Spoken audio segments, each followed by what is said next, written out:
पराधीन। तर स्वस्थ हुनको लागि के स्वस्वरूपको अनुसन्धान गर्नको लागि नै यो के हो वेदान्त दर्शन हो, यो स्वाध्यायको विधि। यो विधि स्वस्वरूपको अनुसन्धान कसरी गर्ने त भनेर अधिकारीको चर्चा गर्दै गर्दा पहिला ग्रहण गर्न सक्नु पर्यो, ग्रहण गरेपछि त्यो ग्रहण गरेको वस्तुलाई धारण गर्नु पर्यो। ग्रहण र धारण गर्नको लागि जो पटु छ, चलाक छ, त्यसलाई के भनिन्छ अधिकारी। अब त्यो अधिकारी हुनको लागि वेदको पनि अध्ययन हुनु पर्यो, वेदका अङ्गको अध्ययन हुनु पर्यो, अनि साथसाथमा गएर पुराण, न्याय, मीमांसा, धर्मशास्त्र यसको पनि ज्ञान। विद्या 14 प्रकारका बताइएका छन्, 14 स्थान, कतै 18 पनि आउँछ। विशेष गरी 14 स्थानानि बताइएको छ विद्याका। 14 भनेका के हुन् त? 4 वेद, 6 वेदका शाखा, अनि त्यसपछि गएर पुराण, न्याय, धर्मशास्त्र, मीमांसा, यी 4 मिलाएर कति भयो 14। यी 14 को के हुनु पर्यो विधि विधानले अध्ययन हुनु पर्यो। तर विधिवत अधित वेद वेदाङ्गत्वेन, विधिपूर्वक वेद र वेदाङ्गको अध्ययन।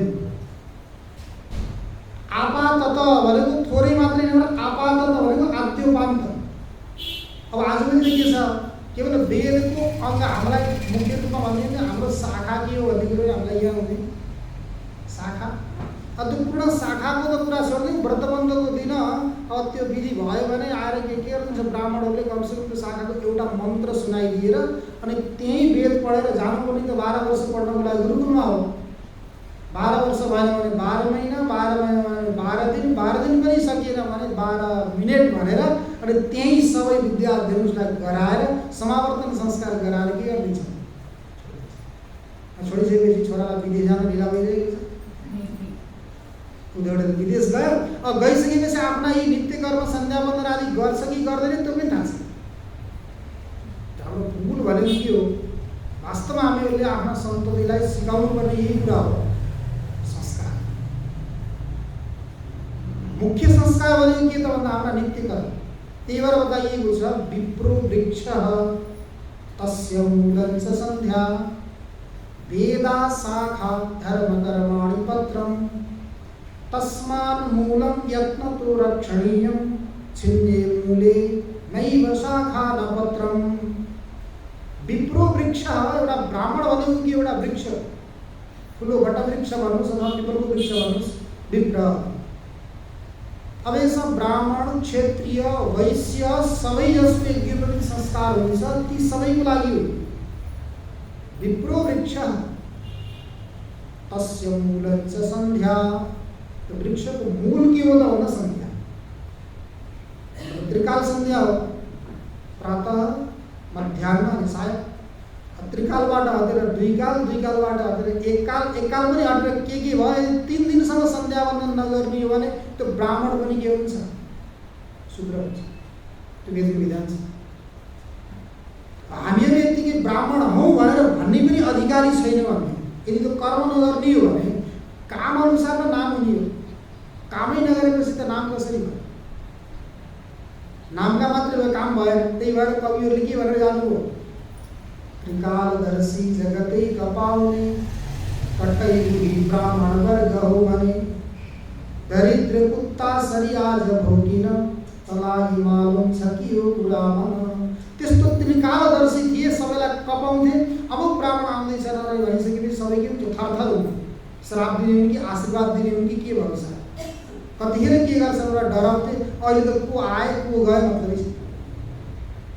त्यो कसो कारणले के बेला आफ्नो त्यो मूल के हो? सन्ध्या। विप्रो वृक्ष तस्य मूलं च सन्ध्या वेदा शाखा, वेदहरू के हो त्यसका शाखा आधार। अनि धर्म कर्माणि पत्रम, धर्म कर्म त्यसका पात। पातै नहुने हो भने पनि वृक्षको रक्षा हुँदैन। वृक्षको रक्षालाई पात पनि चाहियो, हाँगा पनि चाहियो, मूल त झन् चाहियो। त्यही भएर तस्मान् मूलं यत्नतो रक्षणीयम, त्यस कारण के गर्नु पर्यो? जो मूल हो, जरो त्यसलाई यत्न प्रयत्नपूर्वक रक्षा गर्नुपर्ने हुन्छ। किन किनकि छिन्ने मूले नैव शाखा न पत्रम, मूल नै छेदन भयो भने शाखा पनि रहँदैन, पत्र पनि रहँदैन। मूल के हो? सन्ध्या अर्थात नित्य कर्म। नित्य कर्म हामीले गर्नु पर्यो। नित्य कर्म गर्ने भने खासै के फल छैन, नगर्ने भने पाप लाग्छ, त्यस्तो विधान छ। गरे खासै विशेष केही फल छैन, नगरे पाप लाग्छ। अब यहाँले झाडु बढाउनु नगर्ने हो भने पोहोर हुन्छ, बस्न सकिँदैन। गर्ने हो भने आरामले बस्न सकिन्छ। बस्ने हो भन्दैमा अब यो सिमेन्टको जस्तो पनि लगाएको छ, न यो चाँदीको बन्छ, न यो सुनको बन्छ, केही पनि बन्दैन, रहँदै रहन्छ। साफ शुद्ध भयो भने, सुगर भयो भने बस्न सकिन्छ। त्यस्तै नित्य कर्म गर्ने हो भने हाम्रा अन्तःकरणमा रहेका ती मलहरू रहने सम्भावना हुँदैन। अनि त्यसपछि गएर यो सच्चित आनन्द स्वरूप परमात्माको चिन्तन गर्नको लागि यो योग्य स्थान बन्छ, पात्र बन्छ। त्यो भएर के गर्ने? नित्य गर्ने। मोक्षार्थीको लागि त्यही भएर बताइएको छ, मोक्षार्थी न प्रवर्तेत तत्र काम्य निषिद्धयो नित्य नैमित्तिके कुर्यात् प्रत्यवाय जिहासया। मोक्षार्थी मोक्ष चाहेको छ भने, है चाहेको छैन भने होइन। जो मुक्त हुन चाहेको छ त्यो व्यक्तिले के गरोस्? काम्य कर्म पनि नगरोस्, निषिद्ध कर्म पनि नगरोस्। काम्य कर्म पनि नगर्ने, निषिद्ध कर्म पनि नगर्ने भने केही नगरिकन कसरी बस्न सक्छ त? भगवानले गीतामा भन्नुभएको छ, नहि कश्चित् क्षणमपि जातो तिष्ठत्य कर्मकृत्। उत्पन्न भएको प्राणी एक क्षण पनि कुनै कर्म नगरिकन बस्न सक्दैन। भन्न सकिन्छ त? हामीहरू भन्नु अहिले पनि यहाँ बसेका छौँ, बस्दै मुख्य काम त सुन्ने हो, तर सुन्ने मात्रै नभएर अरूहरू पनि गरेका छन्। शरीर त यहाँ छ, तर मन कहाँ पुगिसकेका छ। धेरै कर्महरू भइरहेका छन् इन्द्रियहरूबाट। एक क्षण पनि यस्तो हुँदैन हामी कुनै कर्म नगरिकन बस्न सक्दैनौँ। अब काम्य कर्म पनि नगर्ने, निषिद्ध कर्म पनि नगर्ने हो भने त हामीले गर्ने काम केही पनि रहेन। के गर्ने त? विचार गर्नुहोस्, यदि बितेका कुरै नगर्ने भनेर बस्ने भने गएका कुरा गर्दै नगर्ने भनेर हजुरले सङ्कल्प लिएर बस्नुभयो भने बोल्ने कुरै हुँदैन। एकपल्ट हामीले परीक्षण गरेर हेरेको वाराणसीमा पढ्ने बेलामा अब एकजना एक्लै कोठामा बस्न पाइन्थेन। छात्रहरूसँग 2 जना 3 जना बस्नु पर्थ्यो। 2 जना 3 जना हुने बेलामा सबै पढ्ने नै रुचि भएका छन् भन्ने कुरा नै हुन्थेन। कसले के गफ निकालेको छ, कसले के कुरा निकालेको छ, एउटाको सकिए अर्काको सुरु हुन्छ, अर्काको सकिए अर्काको सुरु हुन्छ, पढ्ने त सबै नै छैन। अब त्रिसदस्यीय बैठक बसेर के निर्णय गर्यो भने अबदेखि के गर्ने? बितेका कुरा न, बितेका कुरा यदि जसले पहिला उठाउँछ, सुरुमा उठायो त्यसले 10 रुपियाँ के दिनुपर्ने? जरिमाना दिनु भन्ने निर्णय गरेर त्यो बैठक पारित गर्यो। पारित गरिसकेपछि 1 दिन चल्यो, 2 दिन चल्यो, 3 दिन चल्यो। यस्तो लाग्दैछ कि यो कोठामा त शत्रु दुश्मनै बसेका छन्। बितेका कुरा नगरेपछि त कुरै छैन कि ऊ पनि बोलेको छैन, ऊ पनि बोलेको छैन। अर्का कोठाको व्यक्ति आयो भने पनि समस्या, यिनीहरू लडाइँ झगडा भएर बसेका हुन् के हुन्छ? त्यो चल्न सकेन, 3 दिनपछि त छोडियो। त्यो सम्भवै भएन, किनकि बितेको कुरा नभएसम्म त गर्ने अरू कुरै छैन। त्यही यहाँ पनि विचार गरेर हामीहरूले काम्य कर्म र निषिद्ध कर्मलाई परित्याग गरिदिने हो भने अब के बच्छ? के गरेर बस्ने? नित्य नैमित्तिके कुर्यात्। मोक्षार्थीले के गरोस्? नित्य कर्म अनि नैमित्तिक कर्म। त्यो पनि किन गर्ने त नि? प्रत्यवाय जिहासया। प्रत्यवाय भनेको पाप नलागोस् भन्ने इच्छा। त्यो पापलाई हनन गर्ने इच्छाले नित्य कर्म नैमित्तिक कर्म गरोस्। त्यो गर्यो भने, किनकि काम्य कर्म गरियो भने शुभ कर्म गरे सुख मिल्छ, अशुभ कर्म गरे दुःख मिल्छ। मोक्षार्थीको लागि सुख पनि बन्धनको कारण हो, दुःख पनि बन्धनको कारण हो। दुईटै के हुन्छ? जन्जिर जो के भन्छ त्यसलाई साङ्लो। तो साङ्लो त फलामको पनि साङ्लै हो, अनि त्यसपछि सुनको पनि साङ्लै हो। तर फलामको साङ्लो नराम्रो लाग्छ, सुनको साङ्लो पाइयो भने राम्रो लाग्छ। तर मोक्षार्थीको लागि चाहिँ के हो त दुईटै बन्धनको कारण भएको हुनाले त्यो शुभ कर्म पनि नगरोस् अनि अशुभ कर्म पनि नगरोस्। नित्य नैमित्तिक कुर्यात्, नित्य नैमित्तिक कर्म गरेर आफ्नो अन्तरलाई शुद्ध गर्यो भने अनि एउटा त्यो व्यक्ति अधिकारी बन्न सक्छ। विधिवत अधिक वेद वेदाङ्गत्वेन आपाततो अधिगता किल वेदार्थ अस्मिन् जन्मनि जन्मान्तरे। कसैले बिचमा आएर शङ्का गरे कि अहिले 4 वेदका शाखा, त्यसपछि गएर धर्मशास्त्र, न्याय, मीमांसा यी सबै त एउटा जन्ममा त अध्ययन गर्न सकिँदैन। कसरी सम्भव हुन्छ त भन्दा जन्मनि जन्मान्तरेमा, यह जन्मनि यो जन्ममा गरेको होस् अथवा पूर्व जन्ममा गरेको होस्, कुनै पनि जन्ममा गरेको होस्। किनकि आध्यात्मिक यिनी विद्याहरू पढ्दै आएको व्यक्ति पूर्व जन्ममा पढेर आएको छ भने उसले छिटो पढ्न सक्छ, छिटै उसले ग्रहण गर्न सक्छ। जन्मनि जन्मान्तरेमा काम्य निषिद्ध वर्जन पुरस्सरम, काम्य कर्म निषिद्ध कर्मलाई वर्जन गरेर परित्याग गरे नित्य नैमित्तिक प्रायश्चित्तोपासनानुष्ठानेन, नित्य कर्म, नैमित्तिक कर्म अनि प्रायश्चित्त। कुनै पनि कर्म गर्न हामीले प्रारम्भ गऱ्यौँ भने सबैभन्दा पहिला गर्छौँ प्रायश्चित्त उदाहरण हुन्छ। त्यो के जानेर नजानेर भएको पापलाई नष्ट गर्न गरिएको कर्म प्रायश्चित्त कर्म। पापको शङ्काले पनि गरिन्छ, पाप निश्चित छ भने त गर्नै पर्यो। पापको शङ्काले पनि त्यस्तो प्रकारका कर्महरू हुन्छन् ती प्रायश्चित्त कर्म। त्यो प्रायश्चित्तोपासना अनुष्ठानेन, यसको अनुष्ठान गरेर निर्गत निखिल कल्मषत, अन्तःकरणमा भएको जो कल्मष हो, पाप हो, सबै निक्लेर गयो, सबै निक्लेर गयो। निक्लेर गइसकेपछि बल्ल त्यो पात्र के भयो? निर्मल स्वान्त शान्त भयो, निर्मल भयो अनि साधन चतुष्टय सम्पन्न। जबसम्म साधन चतुष्टय व्यक्तिमा छैनन् तबसम्म यसको बारेमा यो आत्मतत्त्वको चिन्तन गर्ने बेलामा सोच्दै नसोच्नु भन्नुभएको छ। यदि तिनी छन् भने विचार गर्नु, यदि तिनी छैन त्यसु हि सत्सु ब्रह्म जिज्ञासितुं शक्यते, ज्ञातुं च। नित्यानित्य वस्तु विवेक, इहामुत्रार्थ फल भोग विराग, समाधि षट्क सम्पत्ति, मुमुक्षुत्व, यी 4 प्रकारका साधनहरू छन् भने ब्रह्मको जिज्ञासा गर्न पनि सकिन्छ अनि ब्रह्मलाई जान्न पनि सकिन्छ। यदि यिनीहरू छैनन् भने त्यो लाइनमा बस्दै नबस्नु, त्यो पङ्क्तिमा नबस्नु। तर यति भइसकेपछि अनि बल्ल के हुन्छ? नितान्त निर्मल स्वान्त साधन चतुष्टय सम्पन्न प्रमाता अधिकारी, त्यो अधिकारी भन्छ। त्यही आज्ञा मुमुक्षले, मोक्ष चाहने व्यक्ति त्यो अधिकारी। सम्बन्ध, अधिकारी, विषय त हामीले चर्चा गरिहाल्यौँ, आत्मतत्त्व अनि प्रयोजन के हो? सबैको मोक्ष। यो अनुबन्ध चतुष्टयको बारेमा चर्चा गरिसकेपछि अनि बल्ल ग्रन्थमा के हुन्छ? मङ्गलाचरण हुन्छ। ग्रन्थमा मङ्गलाचरणपछि अगाडि ग्रन्थको चिन्तन हुन्छ, चर्चा हुन्छ। त्यो कसको लागि यो आत्मज्ञान उपदेश विधि त भन्दा मुमुक्षले अनि श्रद्धाधानाय, जो श्रद्धाले युक्त छ। त्यही भएर भगवानले गीतामा भन्नुभएको छ श्रद्धावान लभते ज्ञानम।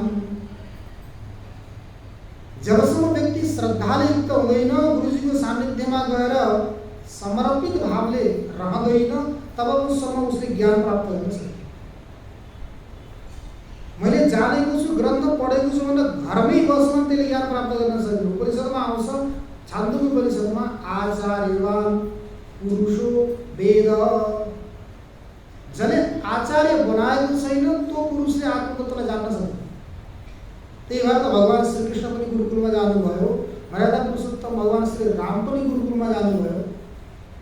त्यो उहाँलाई जानुपर्ने आवश्यकता थिएन, हामीलाई शिक्षा दिनु। लोक संग्रहमेवापि सम्पश्यन् कर्तुमर्हसि, लोक शिक्षा। तो आचार्यवान पुरुषो वेद, आचार्य बनाउनु पर्यो। बनाएपछि अनि बल्ल गएर त्यो व्यक्ति त्यो तत्त्वको लागि अधिकारी बन्न सक्छ र ज्ञान गर्न सक्छ। तो त्यस्तो अनि श्रद्धाधानाय, श्रद्धाले युक्त भएको हो। श्रद्धावान लभते ज्ञानम, श्रद्धावान श्रद्धाले युक्त भएको व्यक्तिले ज्ञान प्राप्त गर्न सक्छ। अनि के हुनु पर्यो, श्रद्धा मात्रै भएर पनि भएन, के भगवान्ले अगाडि पनि भन्दै हुन्छ, तत्पर हुनु पर्यो, त्यो काममा लागिरहनु पर्यो कि त्यो तत्त्वलाई साक्षात्कार गर्नको लागि तत्पर भएर लाग्नु पर्यो। ठिकै छ, अब आज सुन्यो भोलि नसुने पनि हुन्छ, अथवा आज नसुने पनि हुन्छ भोलि सुनौला, भोलि नसुने पनि हुन्छ पर्सि सुनौला भन्यो भने त्यो मुहुर्त आउँछ। के हो, प्रत्येक दिन हामीहरू सबैले यस्तो मुहुर्त आउँछ, त्यो मुहुर्तमा हामीले कुनै पनि कार्य गऱ्यौँ भने हामी सफल हुन्छ।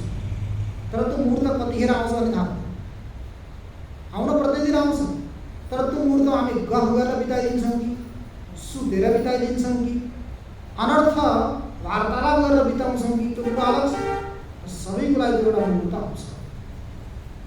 जस्तो त्यो स्वाति नक्षत्रको भन्ने प्रसङ्ग आउँछ।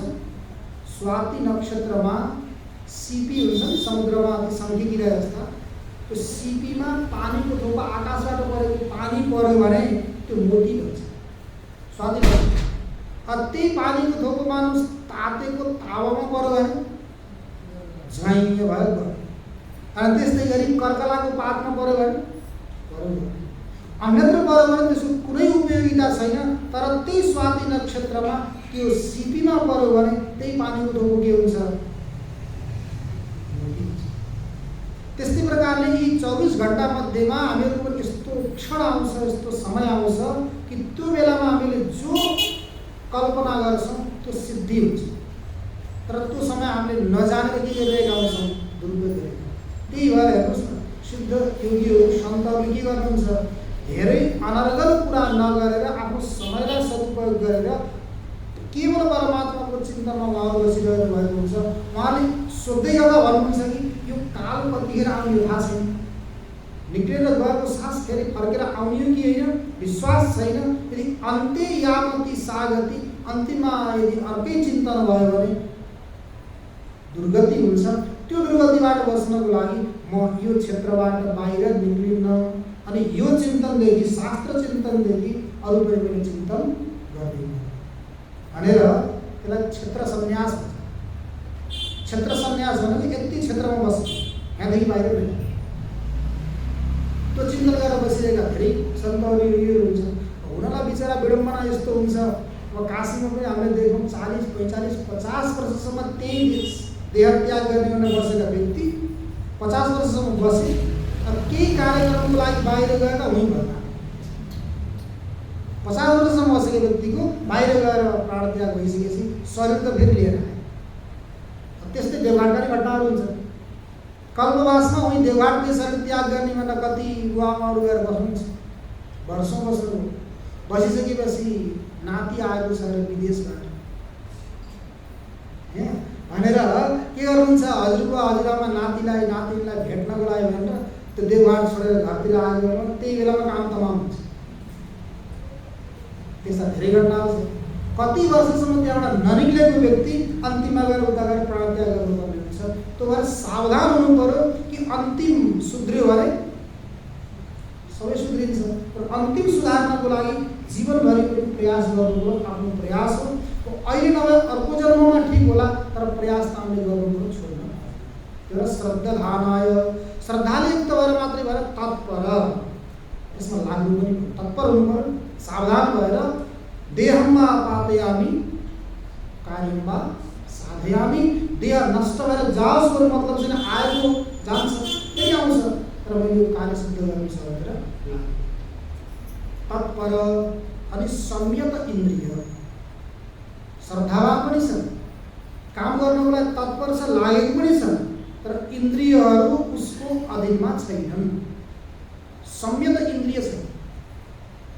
इन्द्रियहरू भनेका त घोडा हुन्, हजुरले कठोपनिषद नपढ्नु हो, इन्द्रियाणी हयान्याहु, घोडा हुन् यिनीहरूलाई हामीले आफ्नो अधीनमा नराख्ने हो भने, लगाम हाम्रो हातमा नहुने हो भने यिनले कहीँ पनि खाल्टोमा लाग्न सक्छ।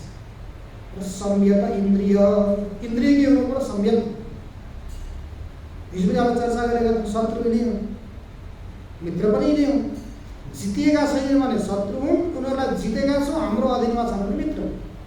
त्यो भएर संयत इन्द्रिय, श्रद्धावान लभते ज्ञानम, तत्पर संयतेन्द्रिय, ठिक छ, श्रद्धायुक्त पनि छ, तत्पर पनि भयो, इन्द्रियहरू पनि उसको अधीनमा छन्, इन्द्रियलाई आफूले नियन्त्रण गरेर राखेको छ, ठिक छ, उसले ज्ञान प्राप्त गर्यो भने के मिल्छ त? हामीलाई फल चाहियो। कुनै पनि कार्य हामी गर्न प्रारम्भ गर्छौँ भने पहिले के सोच्छ? के मिल्छ, के फाइदा हुन्छ? जबसम्म त्यो फाइदाको बारेमा बुझिँदैन तबसम्म कार्य गर्न लाग्दैन। के फाइदा त भन्दा ज्ञानम लब्ध्वा पराम शान्तिम अचिरेणाधिगच्छति। ज्ञानम लब्ध्वा, यति साधनहरूबाट सम्पन्न भएर उसले ज्ञान प्राप्त गर्यो भने पराम शान्ति, यस्तो शान्तिलाई उसले प्राप्त गर्छ कि त्योभन्दा श्रेष्ठ अरू कुनै शान्ति छैन। त्यही भएर भगवान शङ्कराचार्यले अन्यत्र पनि बताउनु भएको छ, जहाँ तक यो आत्मबोध नाम गरेको ग्रन्थमा आत्मलाभात् परलाभो नास्ति। आत्माभन्दा श्रेष्ठ अरू कुनै पनि लाभ छैन। यहाँ पनि आत्मलाभात् परलाभात् यल्लाभा न परो लाभो यत् सुखा न परम सुख, यत् लाभात् न परो लाभ। जुन लाभदेखि, जुन फाइदादेखि अर्को कुनै पनि ठुलो फाइदा छैन। यत् सुखा न परम सुख, जुन सुखदेखि श्रेष्ठ अरू कुनै पनि सुख छैन। त्यस्तो प्रकारको सुख त्यो परम शान्तिलाई त्यो ज्ञान प्राप्त गरिसकेपछि उसले प्राप्त गर्न सक्छ। ज्ञानम लब्ध्वा पराम शान्तिम कहिले प्राप्त गर्छ त भन्दा त्यहाँ भनौँ अचिरेणाधिगच्छति। चिर भनेको विलम्ब, पछि, अचिर भनेको तत्काल। जसरी मानुस प्रकाश आयो भने जसरी अन्धकार भागिहाल्छ, खायो भने हामीले प्रत्येक गाँसमा तुष्टि, पुष्टि, सन्तुष्टिको अनुभव हुन्छ कि हुँदैन? भोको व्यक्तिले खाँदै गर्दा एउटा गाँसमा उसलाई के हुन्छ? जसरी तुष्टि, पुष्टि, सन्तुष्टिको अनुभूति हुन्छ, त्यस्तै प्रकारले ज्ञान प्राप्त गरिसकेपछि तत्काल उसलाई परम शान्तिको प्राप्ति हुन्छ, लाभ हुन्छ। त्यसको लागि के चाहियो? श्रद्धानाय, मुमुक्षु हुनु पर्यो, श्रद्धाले युक्त हुनु पर्यो, अनि यतये, यत्नशील पनि हुनु पर्यो। यति, त्यो परम तत्त्वलाई साक्षात्कार गर्नको लागि जो प्रयत्नशील छ त्यसलाई यति भनिन्छ। सबैलाई अन्य साधनलाई प्राप्त गर्नको लागि प्रयत्नशील छ त्यसलाई यति भनिन्छ। यतीन्द्र भन्छन्, यतीन्द्र, यतिहरूमा पनि श्रेष्ठ। अतः यतिलाई कसरी के भन्छन्? जोगी पनि भन्छन्, योगी पनि भन्छन्। जोगी भनेर भन्दाखेरि नराम्रो शब्द भने जस्तो लाग्छ, वास्तविक यो जोगी भनेको जो प्रपञ्चबाट जोगिएको छ त्यो जोगी हो। सारा संसारबाट जो जोगिएको छ, बचेको छ त्यो जोगी। त्यही जोगीले के गर्न सक्छ? प्राप्त गर्न सक्छ यो आत्मज्ञानोपदेश विधि। कसको लागि त भन्दा यतये, जो यत्नशील छ उसको लागि, जो प्रयत्नशील छ उसको लागि। अनि साथमा भन्नुभयो वीतरागाय, जो रागबाट रहित छ। राग भनेको पनि एउटा के? हाम्रो अन्तःकरणको एउटा वृत्ति हो। रागो लिङ्गम अबोधस्य, राग त्यो अबोधको लिङ्ग अर्थात् चिन्ह। व्यक्ति रागी छ भने बुझ्नु होला कि त्यो अज्ञानी हो। अज्ञानको चिन्ह बताइएको छ रागलाई। तर यहाँ कस्तो हुनु पर्यो? विरागी हुनु। विगत राग यस्मात्, जसबाट राग निक्लेर गइसकेको छ, त्यस्तो प्रकारको वीतरागाय यतये श्रद्धानाय मुमुक्षवे आत्मज्ञानोपदेश विधिं व्याख्यास्यामः। त्यो प्रतिज्ञा गर्नु, त्यस्तो व्यक्तिको लागि यो आत्मज्ञानोपदेश विधि हो, सबैको लागि होइन है। हामी सबै के छौँ? मोक्ष पनि हौँ, मोक्ष प्राप्त गर्ने इच्छा पनि गरेका छौँ। यो संसारमा रहँदा रहँदा एकदम आत्तिसकेका छौँ। अब यहाँबाट मुक्त हुन पायो हुन्थ्यो, फेरि यहाँ आउनु नपरे हुन्थ्यो भन्ने विचार पनि छ कि छैन? यदि मानुस भर्खरै भगवान चतुर्भुज धारण गरेर शङ्ख चक्र गदापदमा लिएर यहाँ आउने, अनि त्यसपछि सबैलाई सोध्नु के इच्छा छ तिम्रो? भर्खरै मुक्त हुन चाहन्छ भनेर भगवानले सोधिदिनु भयो भने कोही तयार हुनुहुन्छ?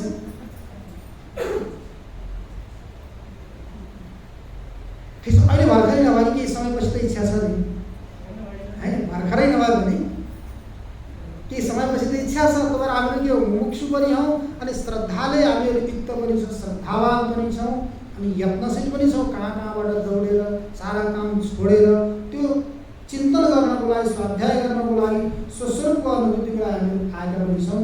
अनि वीतराग आयो, रागबाट हामीहरू रहित पनि छौँ। मान्नुहोस्, राग भनेको एउटा के हो भने तृष्णा हो कि यो तृष्णा नाम गरेकी एउटी देवी हुन्। तृष्णा नाम गरेकी देवी, ती देवीलाई के गर्नुपर्छ अरे भने टाढैबाट नमस्कार गर्नुपर्छ तृष्णा देवी। त्यही भएर भन्नुभएको छ तृष्णे देवी नमस्तुभ्यं धैर्य विध्वंसकारिणी विष्णुस्त्रैलोक्य पूज्योऽपि सत्वया वामनीकृत। तृष्णे देवी नमस्तुभ्यं, हजुरलाई किन नमस्कार गर्ने त भन्दा धैर्य विध्वंसकारिणी, धैर्यलाई उहाँले के गरिदिनुहुन्छ अरे कृष्ण देवीले विध्वंस गर्नु। शान्त भएर व्यक्ति बस्नु सक्छ जसको भित्र तृष्णा छ, तृष्णारूपी ज्वाला जलेको छ भने त्यो व्यक्ति शान्त भएर बस्न सक्दैन। धैर्यलाई के गर्दैछन् उनले, केवल ध्वंस मात्रै होइन विध्वंस विशेष प्रकारले नाश गरिदिन्छ। धैर्य विध्वंसकारिणी होइन, कसलाई त्यस्तो गरेन तिनले, दृष्टान्त बताउनुहोस् भनेर भन्दा विष्णुस्त्रैलोक्य पूज्योऽपि, भगवान नारायण विष्णु त्रिलोकीमा पूज्य हुनुहुन्छ। पूज्य हुँदा हुँदै पनि भगवानलाई के बनाइन् तिनले, सत्वया वामनीकृत। तिनी तृष्णा देवीले गर्दा भगवान त्रैलोक्य पूज्य भगवान नारायणलाई वामन बनाइन्। वामन बनाएर हातमा कटौरा लिएर छाता ओढेर खडाउ लगाएर कसको घरमा पठाइन्, बलिको घर। बलिको घरमा गएर भिक्षा माग्न बहुना बनेर, किनकि माग्न गएर चाहिँ सानो हुनु पऱ्यो नि, ठुलो बस्दै दिँदैन कसैले, सानो बनेर जानु पऱ्यो। त्यो भगवान पनि स्वयं बहुना बनेर के गर्नुभयो, त्यो बलिको घरमा जानुपर्ने भयो। कसको कारणले गर्दा, तृष्णा। तर तृष्णा नाम गरेकी देवीलाई के त भन्दा टाढैबाट नमस्कार छ। त्यसमा एउटा सन्तहरूले दृष्टान्त दिने गर्नुहुन्छ। तृष्णाको प्रसङ्गमा एउटा माझी थियो अरे, माछा मार्नलाई के भन्छन्, नदीको किनारमा बसेर डुङ्गा चलाउने माछा मार्ने माझी। उसको कामै त्यही थियो, अरू केही पनि उसको परिवारलाई पालन गर्ने केही उपाय थिएन। जाल लिएर जान्थ्यो अनि नदीमा जाल हालेर जति माछा आउँछन् तिनी माछालाई लिएर बजारमा बेच्ने अनि तिनीबाट आएको अर्थले घरको आवश्यक सामग्रीलाई ल्याएर व्यवहार चलाउनु। धेरै समयसम्म यस्तो गर्दै गयो। एक दिन बिहानदेखि गएर जालो हालेको छ, दिनभरि बस्यो, एउटा पनि माछा पाएन। साँझ परिसक्यो, घरमा सबै छोराछोरीहरू पत्नीहरू कतिखेर ल्याएर आउँछन् त पकाउँला भनेर बसेका छन्। चुलै जलेको छैन, आगो बालेका छन्, ल्याएपछि बल्ल आगो बाल्ने प्रतीक्षा गरेर बसेका छन्। त्यहाँ केही पनि परेर नपरेपछि दुखी भयो बिचरा। त्यही नदीको किनारा बसेर रुन थालिसकेपछि अब जलका देवता वरुणदेवलाई दया आयो। किन रुँदैछ, को रुँदैछ, कसलाई के भयो भनेर प्रकट भयो। प्रकट भइसकेपछि त्यो माझी रोइरहेको देख्नुभयो। त्यसमाले सोध्नुभयो के भयो तिमीलाई, उनीहरूले सारा आफ्नो समस्या बतायो। यस्तो यस्तो समस्या छ भनेपछि के चाहियो त, अन्न छ। वरुणदेवले भन्नुभयो तथास्तु भनिदिनु भयो। उसको घरमा अन्नको रास। त्यो माझीकी पत्नीले अन्नको रास देखिसकेपछि अचम्म भएन, आज के भयो, कहाँबाट आयो यो अन्न भनेर उनले अब चुलो जलाउन थालिन्, चुलो बाल्न थालिन्, उनीहरू भोजन पकाउन सुरु गरिन्। यताबाट माझी पनि घरमा गइसकेपछि पत्नीले भन्दैछिन् आज त अचम्म भयो, हाम्रो घरमा अचानक यो अन्न कहाँबाट आयो अन्त वरुणदेव प्रसन्न हुनुभयो। उहाँले यो वरदानको रूपमा दिनुभएको भनिसकेपछि अब जति अन्न थियो केही दिनसम्म आरामले बनाए, खाए, आनन्दले बसे। एक दिन के भयो, ती माझीकी पत्नीलाई मनमा आयो कि वरुणदेव हजुरसँग प्रसन्न हुनुहुन्छ। गाउँमा हेर्नुहोस् त अरूका ठुला ठुला हाम्रो केवल झोपडी छ, घाँसको झोपडीमा बसेका छौँ। अरूका ठुला ठुला घर छन्, वरुणदेवलाई गएर घर माग्नुहोस् भनेर तिनी माझीकी पत्नीले के भने माझीलाई घर माग्नको लागि भनेर भने। अनि माझी गयो, उहाँ गङ्गा किनारा गएर वरुणदेवसँग प्रार्थना गर्न थाले। वरुणदेव प्रसन्न हुनु, प्रकट भइसकेपछि तँलाई के चाहियो भन्दा मेरी पत्नीको यस्तो इच्छा छ, घर चाहियो। तथास्तु, घर मिल्यो। घर मिलिसकेपछि अब घरमा केही दिनसम्म आरामले बसे। भइसकेपछि अब पत्नी यताउता घुम्दै थिइन्, घुम्दै गर्दा उनलाई लाग्यो होइन अर्को एउटा महल छ, हाम्रो त घर। हजुरसँग बडोदेव प्रसन्न हुनुहुन्छ, अब कृपा गर्नुहोस् के गर्नुहोस् त भन्दा उहाँ गएर बडोदेवसँग महल गर्नुहोस् भनिसकेपछि अब बिचरा त्यो पनि पत्नी भक्त रहेछ भनिसकेपछि अनि के गर्यो, त्यहाँबाट उनले जसो भनेकी थिइन् त्यही अनुरूप गयो, नदी किनारा गएर बडोदेवसँग प्रार्थना गर्दै गर्दैछ। बडोदेव प्रसन्न हुनुभयो, अनि सोध्नुभयो के भयो, के चाहियो तिमीलाई? भनेपछि पत्नीको यस्तो इच्छा छ, अरूमा ठुला ठुला घरहरू छन्, हाम्रो सानो भयो, महलको इच्छा गरेकी छन् उनले। भनेपछि बडोदेवले यसो विचार गर्नुभयो, ठिक छ तथास्तु। महल भइसकेपछि महल भयो, त्यसलाई झाडु गर्ने, बढारी गर्ने, पोछा लगाउने सबै मान्छे चाहिए, सबै सेवकहरू पनि भयो। आनन्दले केही दिनसम्म बसे। बस्दै गरिसकेपछि त्यो माझीको पत्नीको मनमा फेरि अर्को इच्छा छ, होइन अब यो महल भए मात्रै हुन्न, यो नगरको पुरै आधिपत्य हाम्रो अधीनमा हुनुपर्छ, नगर हाम्रो हातमा हुनुपर्छ भनेर विचार आइसकेपछि उनले के गरिन्, आफ्नो त्यो माझीलाई अब बडोदेवसँग गएर यो प्रार्थना गर्नुहोस् कि यो नगर हाम्रो होस्। अब आजभोलि गाउँपालिका भन्छन्, महानगरपालिका, महानगरपालिका के भन्छन्, यो हाम्रो अधीनमा होस् भनेर उनले भनिसकेपछि अब गइसकेपछि बडोदेवसँग प्रार्थना गरौँ। बडोदेव प्रसन्न भएर भन्नुभयो के चाहियो तपाईँ भन्दा पत्नीको इच्छा अनुरूप यस्तो यस्तो छ भनेपछि बडोदेवले तथास्तु भन्नुभयो। केही दिनसम्म उनीहरू महानगरपालिकाका अधिपति भएर बसे, आरामले बसे। बसिसकेपछि बिस्तारै बिस्तारै अब त्यो पत्नीको मनमा यस्तो इच्छा आयो कि नगरको मालिक भएर हुन्न, देशको मालिक हुनुपर्छ। हजुर राजा बन्नुभयो म रानी बन्छु, होइन जसरी भन्छ नि पण्डितकी पत्नीलाई के भन्छ, पण्डितानी भन्छ। त्यही भएर पढे पतिले विदेशमा गई घुँडा घसी, भई बजै पण्डितनी घरै बसी बसी। पतिले विदेशमा गएर घुँडा घसेर पढे, बिचरा कति परिश्रम गरेर खाएर नखाएर के सहन गरेर, अनि पण्डिताले त घरमै बसी बसी बुढी आयो कि भएन। पण्डिताले भने कोही हल्दार हुन्छन्, कोही जमदार हुन्छन्, के भन्छन् अलग अलग। त्यस्तै उनी पनि हजुर राजा बन्नुभयो म रानी बन्छु भन्ने चाहनाले यो देश हाम्रो अधीनमा हुनुपर्छ, देशको राजा बन्नुपर्ने हुन्छ, त्यो वरदान माग्नुहोस् भनेर माझीकी पत्नीले माझीलाई पठाइसकेपछि मागिसकेपछि बडोदेवलाई प्रार्थना गरेर भने बडोदेवले प्रसन्न भएर भन्नुभयो तथास्तु भन्नुभयो। कहिलेसम्म मागिरहेछ त के मागिरहेछ भनेर विचार गर्दै हुनुहुन्छ, तथास्तु भन्दैन। राजा बनिसकेपछि माझीकी पत्नी रानी बने। राज्य चल्दै गयो, चल्दै गर्दा बिचमा एउटा विचार आयो कि होइन यो राज्यमाथि पनि अर्को राज्यले कहिले आक्रमण गर्न सक्छ, एउटा देशको मात्रै राजा भएर बसेर हुँदैन, सम्पूर्ण पृथ्वीको एक छत्र राज्य हाम्रो अधीनमा हुनुपर्छ, चक्रवर्ती बन्नुपर्छ भनेर पत्नीको त्यो माझीको रानीको मनमा यस्तो इच्छा जागृत भइसकेपछि अनि त्यो राजालाई बोलाएर भने अनि हजुरसँग त बडोदेव प्रसन्न हुनुहुन्छ, जे माग्नु त्यो दिनुहुन्छ, अब गएर बडोदेवसँग यो माग्नुहोस् कि म चक्रवर्ती बन्नु, एक छत्र पृथ्वीको राज्य हाम्रो अधीनमा होस् भनेर माझीकी पत्नीले भनिसकेपछि यसलाई मारवाडीहरूले राजस्थानीहरूले भन्छन् कि ऐसो फिरो है लट्टू हुए फिरो है। लट्टू भनेको गुरुङ अरे गुरुङ, गुरुङ घुम्छ हो, त्यस्तै गरी बिचरा त्यो चक्रवर्ती पनि त्यही घुमिरहेको थियो अरे कि उनको अधीनमा, जे भने पनि मान्थ्यो। अरे त्यसपछि गएर चक्रवर्ती बन्नुपर्छ भनेर भनिसकेपछि नदी किनारा गएर जसरी पहिला प्रार्थना गर्थ्यो, बडोदेवसँग प्रार्थना गर्यो, बडोदेव प्रसन्न हुनुभयो। भइसकेपछि उहाँले सोध्नु के भयो, न पत्नीको यस्तो इच्छा छ, राज्य मात्रै राजा भएर होइन चक्रवर्ती बन्नुपर्छ भन्ने इच्छा छ, तथास्तु। हेर्नु न देवता पनि कति उदाहरण, जति मागेको छ त्यति तथास्तु तथास्तु। चक्रवर्ती पनि बन्यो। अब चक्रवर्ती बनिसकेपछि आइसकेपछि महल यस्तो ठाउँमा बनाएको थियो, नदीको किनारा पुरो महल थियो। बिहान सूर्योदय हुँदा बित्तिकै सूर्यका किरणहरू त्यहाँ पर्थे। त्यही नजिकै तिनी रानी सुत्थिन्, माझीकी पत्नी। अब चक्रवर्ती नि भइसकेपछि त अल्छी आलसी, बिहान ढिलोसम्म सुत्ने बानी। अब सूर्योदय भइसकेपछि सुत्ने बानी थियो, सूर्यका किरणहरू आइसकेपछि सुत्नमा व्यवधान डिस्टर्ब गर्न थाल्यो। अब उठेर उनले भने आफ्नो चक्रवर्तीलाई राजालाई बोलाएर हेर्नुहोस् अब यो प्रार्थना गएर बडोदेवसँग यी सूर्य चन्द्र ग्रह नक्षत्र तारा जति पनि छन् यी सबै हाम्रो अधीनमा हुन्। हामीले उदायो भने उदाउँ, हामीले अस्ताउ भने अस्ताउ।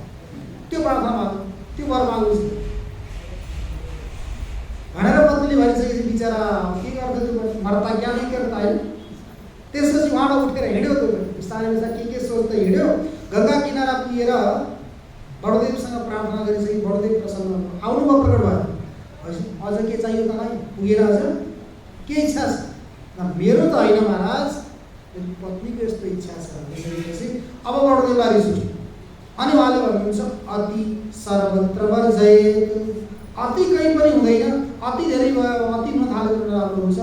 आजसम्म मैले जति पनि तँलाई वरदान दिएको थिएँ ती सबै नष्ट भएर जाउँ, भस्मसात हुनुभन्दा के गरिदिनु श्राप। जति पनि वैभव प्राप्त गरेको थियो सबै नष्ट भयो। नष्ट भइसकेपछि अन्तिममा त्यही घाँसको झोपडी अनि त्यही माछा मार्ने जाल, के भन्छ त जाल, त्यही जाल लिएर बिचरा बिहान काँधामा राखेर अनि नदी किनारा आएर फेरि त्यही माछा मार्ने, बजारमा लगेर बेच्ने, जो उपलब्ध हुन्छ त्यसैबाट आफ्नो आजीविका चलाउने गर्न थालेको थियो। त्यो माझीले त्यो पनि कारण त्यसले गर्दा भयो भन्नुहोस् त, तृष्णाको कारण। त्यो तृष्णाले चक्रवर्ती बनेको व्यक्तिलाई पनि फेरि के बनाइदियो, ल्याएर माझी बनाइदियो। तोरी यस्ती जो देवी छन् तृष्णा नाम गरेकी देवी, तिनलाई के टाढैबाट तृष्णे देवी नमस्तुभ्यं धैर्य विध्वंसकारिणी विश्वस्त्रैलोक्य पूज्योपि सर्वया वामनी कृत। त्यही भएर आत्मतत्वको साक्षात्कार गर्ने यस्तो लाभलाई प्राप्त गरिसकेपछि अरू कुनै लाभ नहोस्, यस्तो सुखलाई प्राप्त गरिसकेपछि अरू कुनै पनि सुख प्राप्त गर्न अवशिष्ट नरहोस्, त्यसको लागि के गर्नु पर्यो? वितरागी बन्नु पर्यो, तृष्णाबाट रहित हुनु पर्यो। त्यही वितरागीको लागि के हो? यो आत्मज्ञान उपदेश होइन। त आत्मज्ञान प्राप्त गर्नलाई यत्र यत्र लक्षणहरू चाहिने, यत्र यत्र योग्यता चाहिने, किन हो त भनेर कसैले प्रश्न गर्दै गर्दा उहाँ उत्तर दिनुहुन्छ आत्मलाभात् परलाभाभावात्। आत्माभन्दा श्रेष्ठ अरू कुनै पनि लाभ छ। त्यही भएर उपनिषदमा आउँछ येन विज्ञातेन सर्वम् इदं विज्ञातं भवति,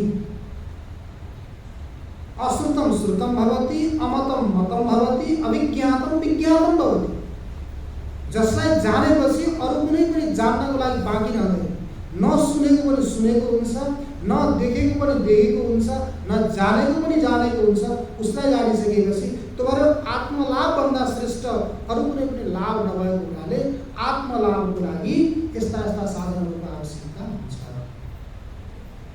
द्रष्टुर दृश्यो अन्य प्रसिद्धो लोके। यो आत्मा भनेको को हो त? त्यसो कस्तो प्राणी हो, कस्तो चरो हो भनेर कसैले सोद्धा त्यसलाई के भन्छन्? द्रष्टा भन्छन्। द्रष्टा, दृश्य अनि दर्शन, प्रमाता, प्रमिति, प्रमेय भने जस्तै द्रष्टा, दर्शन अनि दृश्य। दृश्य पदार्थ के हुन्छ? जड हुन्छ। द्रष्टा को हुन्छ? चेतन हुन्छ। जो द्रष्टा हो त्यो नै के हो? आत्मा। त्यो आत्मतत्वको लाभको लागि त्यो द्रष्टुर दृश्यो अन्य इति प्रसिद्धो लोके। लोकमा के छ? प्रसिद्ध छ। द्रष्टा अलग हुन्छ, दृश्य अलग हुन्छ। अनि त्यो द्रष्टा भन्ने को हो त भन्दा त्यो द्रष्टा भन्ने जो हो त्यो नै आत्मा हो। न अथ क आत्मा, यो प्रश्न अथ क आत्मा, त्यो आत्मा भनेको को हो त भनेर अब बल्ल यहाँ के हुन्छ? विचार सुरु हुन्छ। आत्मा भनेर कसलाई भनिन्छ भन्दै गर्दा यहाँ धेरै व्यक्ति छन्, यो कुनामा त्यो कुनामा त्यो कुनामा बसेका धेरै व्यक्तिहरू चर्चा हुँदैछ आत्मा के हो भन्ने। त्यो चर्चा गर्दै गर्दा कसैले भन्छन् शरीर आत्मा हो, कसैले भन्छन् इन्द्रिय आत्मा हो, कसैले भन्छन् मन आत्मा हो, कसैले भन्छन् प्राण आत्मा हो, कसैले भन्छन् बुद्धि आत्मा हो। ती अलग अलग सम्पूर्ण विचार चल्छन् अनि विचार चल्दै चल्दै चल्दै गएर अन्तिममा जो निष्कर्ष निक्लिन्छ त्यही आत्मा हो भन्ने यहाँ विचार हुन्छ। त्यसमा सबैभन्दा पहिला चर्चा के आउँछ त भन्दा तिनै देह आत्मवादी को थिए? चारवाक भनिन्छ नि त, देह आत्मवादी चारवाक। तिनीहरू आएर के भन्दैछन्? यहाँ देह नै आत्मा हो, शरीरलाई आत्मा मानौ। किनकि भाइ जो वस्तु प्रत्यक्ष उपलब्ध हुन्छ त्यही वस्तु हो, जो प्रत्यक्ष उपलब्ध हुँदैन त्यसको कुनै पनि अस्तित्व छैन। उनीहरूको यही तर्क हो। यदि स्यात् तर्हि उपलभ्येत नोपलभ्यते अत नास्ति। यदि वस्तु छ भने वस्तु उपलब्ध हुनु पर्यो, देखिनु पर्यो। यदि देखिँदैन भने वस्तु छैन। तर यो शरीरदेखि अतिरिक्त केही पनि देखिएको छैन। यो शरीर नै के हो? आत्मा हो। उनीहरूको एउटा के तर्क सिद्धान्त र तर्क भयो तिनीहरूको। तर्क सिधै सिधै त के गरी खण्डन गरिन्छ तिनीहरूको लागि भन्ने भने अन्य दार्शनिकहरूले पनि खण्डन गर्छन्। शरीर आत्मा हुन सक्दैन। मृतेषु व्यभिचारत शरीरस्य न चैतन्यम मृतेषु व्यभिचारत। शरीरलाई नै आत्मा मान्ने हो भने त मरेको पनि त शरीर त्यस्तै हुन्छ, मूर्छित पनि शरीर त्यस्तै हुन्छ, सुसुप्ति अवस्थाको पनि शरीर त त्यस्तै हुन्छ। तर त्यो अवस्थामा उसलाई कुनै दिन ज्ञान र शरीरलाई नै आत्मा मान्ने हो भने मृत शरीरमा व्यभिचार हुने भएको हुनाले उसलाई आत्मा मान्न सकिँदैन। यहाँ के भन्नुहुन्छ भगवान शङ्कराचार्य ती व्यक्तिलाई? न देहस्तावत् आत्मा न भवति रूपादिमत्वेन उपलभ्यमानत्वात् घटादिवत्। अनुमान प्रमाणद्वारा यहाँ सिद्ध गरेर बताउँदै हुनुहुन्छ देह आत्मा बन्न सक्दैन। किनकि रूपादिमत्वेन उपलभ्यमानत्वात्। रूप शरीर छ, शरीरमा रूप पनि छ, रस पनि छ, गन्ध पनि छ, स्पर्श पनि छ, सबै छ नि यहाँ। तर आत्मा कस्तो छ? आत्मा त निर्गुण छ, निष्क्रिय छ। निर्गुण भएको हुनाले यसमा रूपादि गुणहरूले के छ? यो शरीर युक्त छ। युक्त भएको हुनाले यसलाई आत्मा भन्न सकिँदैन। देहस्तावत् आत्मा न भवति। अब यसमा अनुमान गर्न थाल्नु भने के हुन्छ? देह आत्मा न भवति रूपादिमत्वेन उपलभ्यमानत्वात्। अनुमानको लागि पक्ष चाहिन्छ, साध्य चाहिन्छ, हेतु चाहिन्छ अनि दृष्टान्त। दृष्टान्त के दिनुभयो? घटादिवत्। घट जसरी रूपले युक्त भएको हुनाले आत्मा हुन सक्दैन, त्यस्तै प्रकारले शरीर पनि रूपले युक्त छ, रूपादिले युक्त छ, त्यो भएर यो आत्मा बन्न सक्दैन। यो प्रथम तर्क दिनु। देहस्तावत् आत्मा न भवति रूपादिमत्वेन उपलभ्यमानत्वात् घटादिवत्। यथा घटादयो रूपादिमन्तः। जसरी घटादि के छन्? रूपले युक्त छ। रूपले युक्त भएको हुनाले चक्षुले त्यसको प्रत्यक्ष हुन्छ। आँखाले देख्न सकिन्छ नि घटलाई, आँखाले पनि देख्न सकिन्छ अनि हातले पनि छुन सकिन्छ। तर आत्मालाई आँखाले पनि देख्न सकिँदैन, हातले पनि छुन सकिँदैन। नहुने भएको हुनाले त्यो देह आत्मा बन्न सक्दैन। यथा घटादयो रूपादिमन्तः चक्षुरादिकरणै उपलभ्यन्ते। चक्षु आदि करणहरूद्वारा त्यो घट के हुन्छ? उपलब्ध हुन्छ। उपलब्ध भनेको साक्षात्कार, अनुभूति हुन्छ। अनुभूति हुने भएको हुनाले एवं देहोपि। त्यस्तै प्रकारले देह पनि छ। शरीर त कस्तो हो? घट जस्तो। घट जसरी जड हो त्यस्तै प्रकारले शरीर पनि के हो? जडै हो। यो छ नि, यो माइक, यो बल्ब, यो पंखा। यदि बिजुली का साथ संबंध नहुने हो भने यसले हावा, प्रकाश, आवाज दिन सक्छ त? जसरी यी जड हुन् त्यस्तै प्रकारले हामीलाई शरीर इंद्रियहरू जति पनि छन् यी सबै पनि के हो? जड। जसरी चेतन बिजुली का साथ सम्बन्ध भएर संयोग भएर यिनीहरूले आफ्नो कार्य गर्नको लागि यिनीहरू समर्थ छन्, त्यस्तै यी शरीर इन्द्रिय करणहरू पनि चेतन आत्मतत्वका साथ सम्बन्ध भएर मात्रै यिनीहरू कार्य गरेका छन्। उसका साथ सम्बन्ध नहुने भने त जस्ताको तस्तै। त्यो माइक पनि हुँदैन, त्यो बत्ती पनि हुँदैन, त्यो पंखा पनि हुँदैन। हावा दिए पंखा हो, प्रकाश दिए बत्ती हो, आवाज दिए माइक हो, नभए त के हो? केवल डन्डा भयो। त्यस्तै समात्न सके हात, हिँड्न सके खुट्टा, खान सके मुख। हिँड्न पनि सकेन, समात्न पनि सकेन, खान पनि सकेन भने के भन्नु? एउटा डिब्बा भयो, डिब्बा।